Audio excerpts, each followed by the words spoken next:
የስኳር በሽታ ወይም ዳያቤቲክ ሶስት ዋና ክፍሎች አሉት። እሱም ታይፕ 1 ታይፕ 2 እና ጀስቴሽናል ዳያቤቲክ ይባላሉ። ሶ type 1 diabetic is chronic autoimmune disease. That means is the immune system mistakenly attack the beta cell in the pancreas. So chronic ነው autoimmune ነው gradually develop ያደረገ ስር የሰደደ በኢሙን ሲስተም ስተት የሚመጣ ላይፍ ታይማችንን አብሮን የሚቆይ የማይድን የበሽታ አይነት ነው። ሶ ኢሙን ሲስተም ሰውነታችንን ከበሽታ በመከላከል ፋንታ የራሱን አካል አታክ ሲያደርግ ዳሜጅ ሲያደርግ ዲስትሮይ ሲያደርግ እናያለን እዚህ ጋር። ይሄ ምንድነው? ቤታ ሴል ኢንሱሊን የሚያመነጭ የፓንክሬስ አካል ሲሆን ቤታ ሴል እዚህ ጋር በኢሙን ሲስተም ዳሜጅ እየሆነ ነው። ሶ ቤታ ሴል ፕሮዲዩስ ኢንሱሊን፣ ቤታ ሴል ኢንሱሊንን ያመርታል። ኢንሱሊን ደግሞ is a hormone that helps glucose enter to the cell for energy. So insulin is a hormone ነው ግሉኮስ ከደማችን ወደ ያንዳንዱ ሴላችን ለኢነርጂ እንዲሄድ ትራንስፖርቴሽን ሆኖ ያገለግላል ማለት ነው። Without insulin, blood glucose level become dangerously high. So beta cell damage ሆኗል፣ ኢንሱሊን የለም፣ ብለድ ግሉኮስ በደማችን ውስጥ ተጠራቅሞ ሃይ ሆኗል። ያ ምንድነው? ሃይፐርግላይሴሚያ ፈጥሯል ማለት ነው። It usually begins in children, teenagers or young adults, but it can occur at any age. ብዙውን ጊዜ በህፃናቶችና በወጣቶች ላይ ይፈጠራል፣ ግን ስቲል በማንኛውም እድሜ ሊመጣ ይችላል ማለት ነው። So how it develop? Immune system attack pancreas beta cell. Immune system pancreas ውስጥ ያለውን beta cell አታክ አድርጓል፣ ዳሜጅ አድርጓል። Insulin production gradually decrease. የኢንሱሊን ምርት ቀስ እያለ ቀንሷል። Blood glucose build up in the bloodstream. ደማችን ውስጥ blood glucose build አድርጓል፣ ተጠራቅሟል። Body cannot use glucose for energy. ሰውነታችን ግሉኮስን ለኤነርጂ መጠቀም አልቻለም። ሰውነታችን ኤነርጂ እያጣ ነው። ሶ በዚህ ሰዓት ምን ያደርጋል?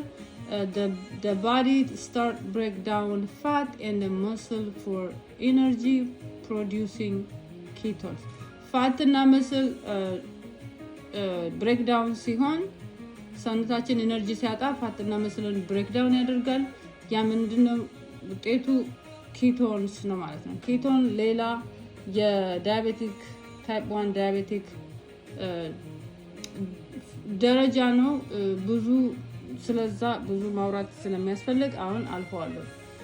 symptoms frequent urination, polyuria, ቶሎ መሽናት፣ excessive thirst, polydipsia፣ ቶሎ ይጠማናል፣ ቶሎ እንጠጣለን፣ increased hunger፣ polyphagia፣ ቶሎ እንበላለን፣ ይርበናል፣ unusual የሆነ ራብ ይርበናል፣ unexplained weight loss፣ ልንገልጸው ከምንችለው በላይ በፍጥነት ሰውነታችን ይቀንሳል ማለት ነው።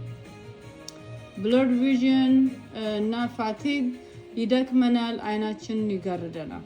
fruit smell, breeze due to ketones። የኪቶንስ በሰውነታችን መፈጠር የምናውቀው የአፋችን ጠረን ሲቀየር የፍሩት ሲሸት እንትናችን ብሪዛችን ፍሩት ሲሸት ኪቶን እንደተፈጠረ እና ያስታውቃል ማለት ነው። ያ ከፍ ያለ ደረጃ ደርሷል ማለት ነው። So nausea and vomiting, possible diabetic ketoacidosis።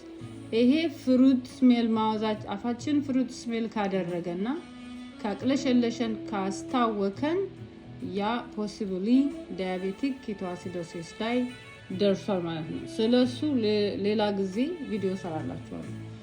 ሪስክ ፋክተርስ። ሶ ሪስክ የምንሆነው ፋሚሊ ሂስትሪ ካለብን፣ ከቤተሰባችን ያለበት ካለ፣ አውቶ ኢሙን ዲዚዝ ካለብን፣ ማንኛውም አይነት የአውቶ ኢሙን ዲዚዝ የአውቶ ኢሙን ኮንፊውዥን በሰውነታችን ተፈጥሮ ከሆነ፣ ሪስክ ላይ ነን። የቫይራል ኢንፌክሽን ማንኛውም የቫይረስ ኢንፌክሽን ካለብን እድሜያችን ያንግ ከሆነ most common in children and adolescents. so እነዚህ ለታይፕ 1 ዳያቤቲክ ሪስክ ላይ የሚጥሉን ናቸው ማለት ነው።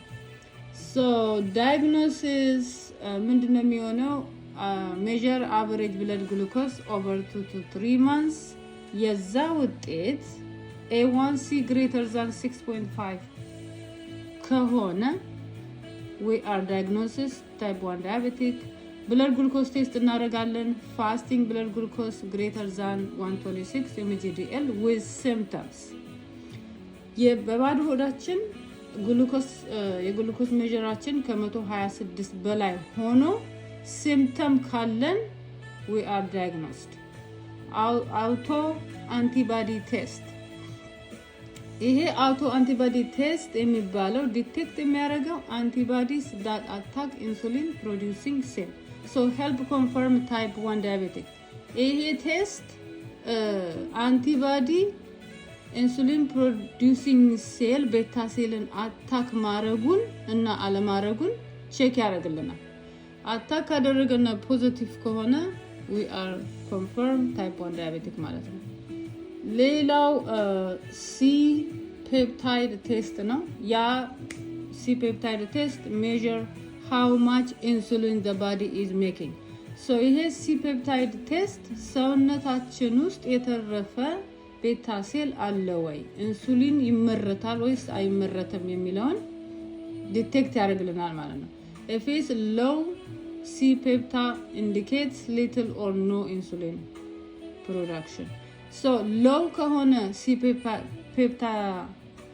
C-peptide indicate የሚያደርገን low ከሆነ so we are no insulin ማለት ነው። complications short term hypoglycemia ይሄ ምንድነው? ኢንሱሊን የግድ ታይፕ 1 ዳያቤቲክ ያለበት ሰው ኢንሱሊን መውሰድ አለበት፣ ግድ ነው። ሌላ ምንም አይነት ትሪትመንት ሊሰጠን አይችልም። ኢንሱሊን ይታዘዝልናል። ኢንሱሊናችንን በታዘዘልን መሰረት እና ጊዜ መውሰድ አለብን።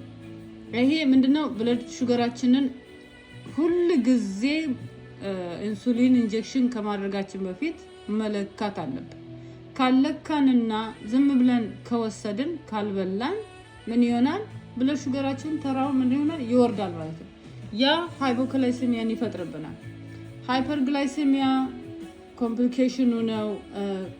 በስርዓት የተሰጠንን ኢንሱሊን በስርዓትና በሰዓት ካልተጠቀምን እንደገና ብለድ ሹገራችን ይወጣና ችግር ላይ እንገባለን ማለት ነው። ይሄ ላይክ ለአጭር ጊዜ የሚሆኑ ናቸው እነዚህ። ዳያቤቲክ ኪቶአሲዶሲስ እንዳልኳችሁ ቅድም ይሄ ዳያቤቲክ ኪቶአሲዶሲስ ሰውነታችን ፋትና መስልን ብሬክዳውን ማድረግ ሲጀምር እና ኪቶአሲዶሲስ ሲፈጠር የሚመጣ ነው። ላይክ እዚህ ኪቶአሲዶሲስ ውስጥ አሁን ለመግባት ሎንግ ታይም ስለሚፈጅ ሌላ ጊዜ ብያችኋለሁ። ሎንግ ተርሙ ምንድነው የሚሆነው? ሀርት ዲዚዝ፣ ሀርት አታክ ሊሆን ይችላል፣ ሀርት ፌሊየር፣ ኤኒ ሀርት ዲዚዝ ሊፈጠርብን ይችላል ካልተጠነቀቅን ማለት ነው። ስትሮክ፣ አይ ዲዚዝ፣ ሬቲኖፓቲ የሚባለው ነርቭ ዳሜጅ፣ ኒውሮፓቲ፣ እግራችን ሁልጊዜ እግራችን ላይ ቁስል፣ እግራችን ላይ የትንሽ ጭረት ካለች በጣም መጠንቀቅ ያስፈልገናል። ይሄ በሽታ እግራችንን ያሳጣናል። እግራችን እስከ መቆረጥ ሊደርስ ስለሚችል ቁስሉ ስለማይድን በቶሎ መጠንቀቅ ግድ ነው ማለት ነው።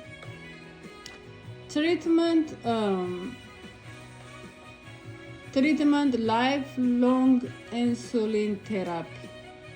በቃ ምንም ከዚህ ውጪ አማራጭ የለንም። ህይወታችን በህይወት እስከ ኖርናት መጨረሻዋ እድሜያችን ድረስ ኢንሱሊን መውሰድ ግድ ይለናል። ኪኒን የለውም፣ ምንም የለውም። ታይፕ 1 ዳያቤቲክ መስት ኢንሱሊን መወሰድ አለበት በታዘዘው መሰረት። ብለድ ግሉኮስ ሞኒተሪንግ ብለድ ግሉኮሳችንን በየጊዜው እየለካን መከታተል አለብን። ኢንሱሊን ኢንጀክት ከማድረጋችን በፊት እያንዳንዷን ታይም መለካት፣ ስንት እንደሆነ መመዝገብ፣ ለዶክተር ሪፖርት ማድረግ በጣም ኢምፖርታንት ነው። ሄልዚ ዳይት መብላት ያስፈልጋል። አመጋገባችን ጤነኛ መሆን አለበት። ሬጉላር ኤክሰርሳይዝ ማድረግ አለብን። ኤጁኬሽን እና ሬጉላር ሜዲካል ፎሎዋፕ። ትምህርት ያስፈልገዋል። ታይፕ 1 ዳያቤቲክ ያለበት ሰው ትምህርት ያስፈልገዋል። ኢንሱሊኑን እንዴት ኢንጀክት እንደሚያደርግ፣ ብለድ ፕሬሸሩን ሞኒተር እንዴት እንደሚያደርግ፣ እንዴት ሄልዚ ዳይት መብላት እንዳለበት፣ ኤክሰርሳይዝ እንዴት ማድረግ እንዳለበት እና ሁል ጊዜ ሬጉላር የሆነ ከዶክተር ጋራ የሚገናኝበት ጊዜና ሰዓት እንደሚያስፈልገው ትምህርት ያስፈልገዋል ማለት ነው። So preventing complication, take insulin as is prescribed. ኢንሱሊናችንን በታዘዘልን መጠንና ሰዓት መውሰድ አለብን። ሞኒተር ብለድ ግሉኮስ ሬጉላርሊ፣ ብለድ ግሉኮሳችንን ሞኒተር ማድረግ፣ መለካት፣ መመዝገብ፣ ለዶክተር ሪፖርት ማድረግ። ቼክ A1C every 3 months. A1C የ3 ወር አንድ ጊዜ ሜጀር የሚደረገውን ቴስት የሚደረገውን እሱን በዶክተራችን ሪኮማንድ እንደተደረግነው መጠን ማድረግ። ኢት ባላንስድ ሚልስ፣ የተመጣጠነ ምግብ መብላት፣ ኤክሰርሳይዝ ሬጉላርሊ ኤክሰርሳይዝ ማድረግ፣ ኢንስፔክት ፉት ዴይሊ፣ ፉታችን ዴይሊ፣ እግራችን ዴይሊ ቼክ መደረግ አለበት። ቁስል እንዳለው፣ ጭረት እንዳለው፣ ኤኒ ኦፕንስ ኤሪያ እንዳለው ቼክ ማድረግ አለብን። አቴንድ ሩቲን አይ ኤንድ ኪድኒ ኤግዛሚኔሽን። አይናችንንና ኪድኒያችንን ሁል ጊዜ ቼክ መደረግ ቬሪ ኢምፖርታንት። ሁል ጊዜ እኔ የምናገረው በቃ የዶክተር ኢንስትራክሽን፣ ዶክተር የሚሰጠን ኢንስትራክሽን፣ ዶክተር የሚያዘንን መስማት፣ ዶክተሩ በሚለን ማድረግ። በራሳችን ዶክተር ሆነን በላያችን ላይ ችግር ከምናመጣ ስለያዘን አለባችሁ ስለተባልነው በሽታ በደንብ ዲቴል ማወቅ እና ትሪትመንቱን በተሰጠን ሰዓት በተገቢው መንገድ መከታተል፣ በተገቢው መንገድ መውሰድ፣ አመጋገባችንን ማስተካከል፣ በቻልነው መጠን ደግሞ ኤክሰርሳይዝ ማድረግ ይጠበቅብናል። ዛሬ ታይፕ 1 ዳያቤቲክ ይሄን ይመስላል። ጥያቄ ኮሜንት ካላችሁ እቀበላለሁ። አመሰግናለሁ።